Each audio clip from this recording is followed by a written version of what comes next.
Hi, I'm Jessica Alderson, Head of Global Research at Workthere, and today I'm going to be interviewing Dominic Harding, Ted Skirbunt, and Courtney Guthridge about the US flexible office market. So Dom is our Head of Workthere Americas, Ted is our National Director of Workthere Americas, and Courtney is our West Coast Regional Director of Workthere Americas. So to kick things off, do you think that COVID-19 has caused or accelerated any structural changes within the flexible office market? Absolutely, Jess, and thanks for the opportunity to speak with you today. Very much appreciate it. So as with so many businesses, the pandemic has caused all kinds of disruption. And I think perhaps the biggest thing that we're seeing right now, more than anything, is an acceleration towards providers securing flexible office space with landlords directly on a management contract basis. And that can take all kinds of different forms. But certainly the historical lease arbitrage model, problems with it have been exposed to the core. And we fully expect that the demand from tenants is going to continue, if not be accelerated in certain instances, for flexibility in the office sector. And we see not just providers pursuing, more management agreements, but also in many cases, institutional landlords themselves accelerating their own flexible product to deliver that flexibility to a wider range of tenants. Okay, yeah. And on that, what kind of point are you at in that kind of cycle? Have you seen lots of providers starting to do this already, or just a few and you're expecting more to do that in the future? It's a great question. I mean, there's certainly been some leaders in that regard. Historically, Industrious being one on the provider side, Tishman Speyer being on the institutional landlord side. So I would say, a lot of people, we get the question, is this the end of flexible office or co-working? And I like to think of it more as at the beginning of something completely new altogether. And I tend to think it's absolutely more the beginning of something new altogether in terms of just the different modalities of being able to deliver flexibility to the end users of office space. So very early days, I think, for sure. Yeah. Anyone else got anything to add? Just to agree with Ted completely. I think that it was a trend we were already seeing going into this. I think a common theme that we might touch on a few different points in this is the pandemic has really sort of lit the fuse or accelerated the burn of a lot of these changes that were already happening. And I think with regards to flexible office, the demand side, if we look at that, is very much there and very much from the corporate user and the portfolio type client. And that was obviously a trend that was becoming bigger and bigger before. I think that's accelerated as these companies work out where they want to be. And so now the supply side just needs to figure out how to make it a viable business model in order to support that demand.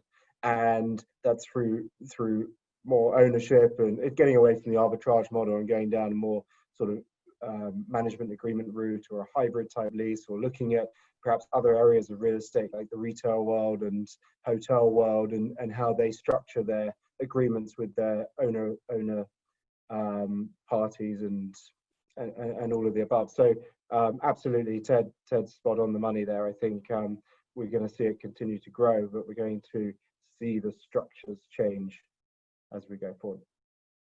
Yeah. And have you noticed more corporates reaching out to you in the US already, or are they kind of still in a kind of, deciding what to do mode, I guess? Yeah, very much deciding what to do, but the conversations are happening. I think whatever you're in at the moment, unless perhaps in a pharmaceutical company with the vaccine up your sleeve, I think you're trying to figure out what to do. So everyone is hungry for information, hungry for advice and conversations around it. And that's where Workthere is able to really sort of bring our expertise to the table and have those constructive conversations with users of office space. And we're trying to figure it out. But I think the interesting thing is the demand, when we do know what we're doing, when we do know what the future looks like a bit more, the demand appears to be there, and companies are definitely looking to the future and how to incorporate flexibility within their portfolio management structure and how that whole ecosystem looks, because no one's going to just go pure flexible. That's not really what we're talking about, but we're talking about what portion of the market does become flexible and how that is integrated with the more traditional office space. And that's where big users of office are really figuring it out right now. And whether that's in the middle of a city, whether that's in multiple locations of suburban locations, or if that's sort of something completely different. So very interesting times and a lot of interesting conversations with those corporate users. Yeah, I would say we're seeing a similar thing in the UK as well. And from our previous discussions, it sounds like subletting is quite a big topic in the US. Do you think that sublets could take a portion of flexible office demand, or a reasonable portion? It's interesting. Without question, there is a growing amount of sublease space coming on the market across pretty much every major market in the US right now. Most of our research team here in the US and brokers as well in the US would be of the opinion that that trend's likely to continue and accelerate a little bit, and for how long is to be determined.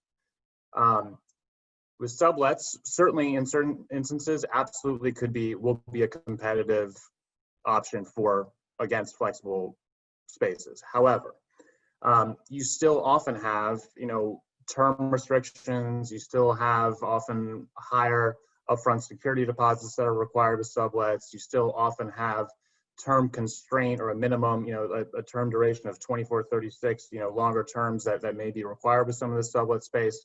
So it's not, an end all be all, but certainly I think it'll require the flex operators to sharpen their pencils and be that much more, competitive, and really be able to show how they differentiate. And that could be things like obviously really maximizing term flexibility, but also things, they're experts in space management. We were part of, participated in a large consortium of operators and advisors and consultants called the Workplace Operators Readiness Council, preparing for a return to office situation. There's people in the medical field that were involved with this. So that's when you've got a company that specializes in the delivery, operation, and management of office space, that you're debating between going to somebody that does this day in, day out, this is their bread and butter, what they do, versus having to manage some of those things that, safety stuff perhaps on your own. And it's very much to be determined. I mean, there's liability concerns. A lot of people are figuring it out, but I don't think, it's an end all be all. It'll be interesting to see what happens. And the last thing I'll say about the sublet for the moment is, in a previous downturn, flex office accelerated. So after the global financial crisis, there was an uptick in a lot of major markets, the sublet space at that time. And even within that, there was an acceleration of flex office demand.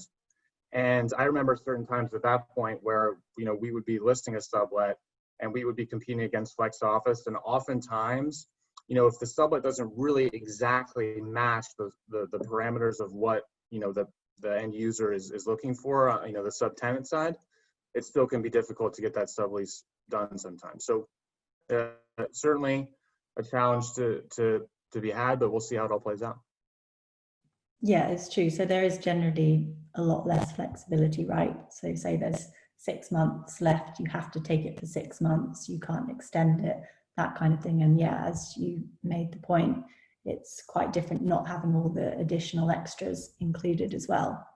Also, the I don't know if I mentioned it, but I can't remember, the landlord consent issue also. Typically, there's at least a 30-day period for landlord consent. That period time frame can be accelerated, but there is the possibility that you could do a fully executed sublease and then send it to the landlord for their approval, and they say, nope, sorry, we're not approving it. So that's another risk factor with a sublet that is not there on the flex office side. Yeah, for sure. And we've touched on this a little bit. How do you think the way in which individuals, startups, corporates, I guess, different stakeholders will use flexible offices going forwards? How do you think that will change? I'll say one thing, and then would be interested to see, you know, what Courtney thinks about kind of on the West Coast with some of the startups and things. But you know, I think they'll use it a lot of the same ways, particularly startups, whether it's like venture-backed startups or the large corporates. I think they're going to use it in a very similar manner. I think we've seen kind of this is very preliminary and anecdotal, but at least in New York, we're seeing some instances of inquiries from kind of the group of tenants that would fall outside of that Venn diagram. They're not a startup, they're not a venture-backed firm, they're not a global corporate, but they're a decent sized business. Maybe they have anywhere between 2,500 to 8,000 to 10,000 square feet. They're coming out of a traditional lease and they're saying, I don't have any desire to sign a traditional 5-year, 6, 7, 8-year lease right now. I want to investigate what my options are at Flex. So I think that's actually a segment of the market that could potentially be ripe for accelerated adoption of or interest in demand for Flex Office. Very preliminary days right now, just anecdotally what we're seeing, some increased inquiries in the New York tri-state region right now, but that's, I think, an opportunity for the Flex sector. Yeah, Courtney, I'm quite interested to hear your view on this because you're based in California and there's lots of tech firms, but do you think the way in which tech startups use flexible offices will change going forwards? I guess they probably use them quite a lot at the moment already. Yeah, I think they definitely use them, but I think, you know, I agree with Ted's point that in this current climate, companies are definitely less inclined to commit to the minimum 3 to 5 year lease term that they would typically need to commit to, and flexibility has definitely, I mean, it was already on the rise, but has definitely been a key component into evaluating a real estate solution. And then I would say we keep hearing the hub and spoke model that is a trend in the near term, especially in cities with, you know, mass transit as a means of getting to the office. But, you know, in LA, we don't necessarily have a huge public transportation system, but we do have a horrific traffic problem. And so, you know, what we're hearing in LA is, you know, maybe these companies are less inclined to require their teams to drive an hour and a half, 2 hours in traffic every day to get to the office. And that same sort of hub and spoke model or drop-in hubs is a potential trend. I just had a call yesterday with a tenant who, you know, they've had an office and, you know, required everyone to come in every single day. But, you know, they're now exploring Flex as an opportunity to just provide a place for people to come in part-time. They have 25 employees. They're only going to get Flex space for, you know, 10 to 15 people. And, you know, they'll have access to, you know, conference rooms, etc. when they need it, and maybe for a weekly all hands or something like that. So I think that sort of combination is on the rise as well. Yeah. I think you just to add to that, I think you got to look at the whole picture of where does flexible office fit into the other parts of real estate and the office world. And if the office use is changing, of which people are talking about at the moment, in terms of what is that hub in this instance actually used for, it's more of a meeting space, more of a collaboration area and things, as opposed to the traditional space where someone goes to sit down at a desk and work every day.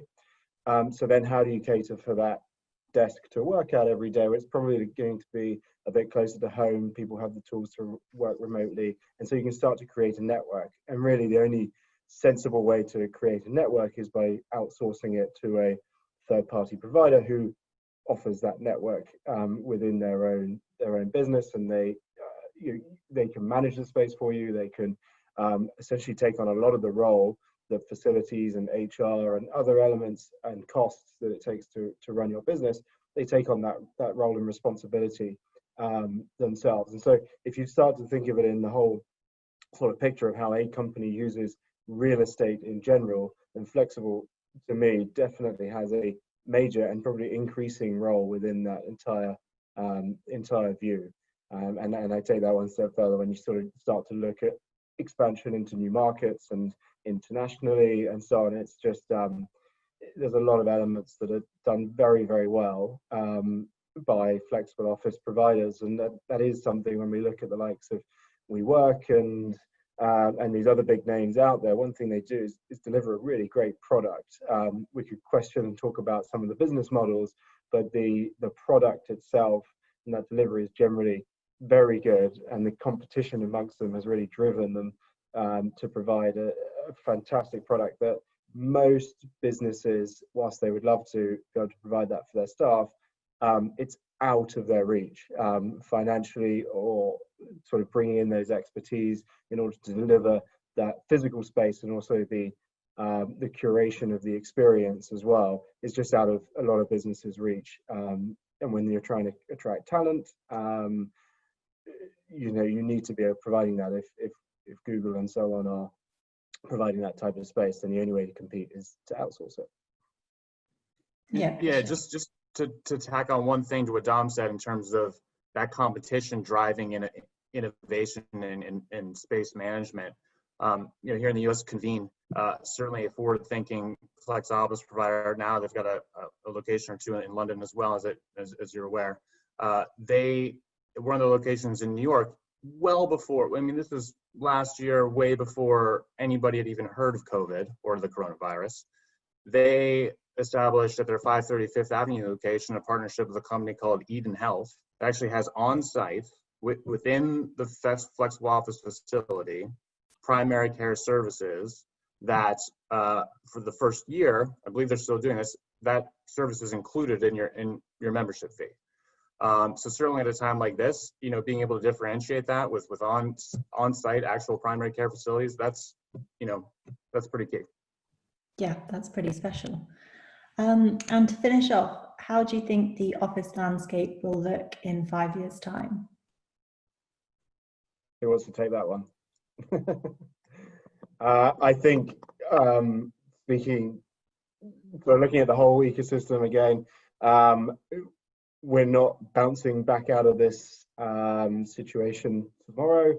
There's going to be a long drawn out after effect, and generally markets are going to be in a state of turmoil across the board. I mean, particularly when you look at areas like New York and other major metro markets. I think as the recession and ongoing sort of economic disaster plays out, then sublease is coming to the market. We're already seeing a wave of that coming and being prepared to come to the market, and that's going to drive one part of it. It is going to be competitive, but it's also going to be somewhat complementary and going to really dictate the way in which the market dynamics operate. And we're going to see a lot of unemployment, and we're going to see a lot of businesses trying to figure out how to survive and what to do. And so all of those in play. And by the way, we're going to see some flexible office providers probably not survive this as well. We've already seen a few, but the good ones will survive.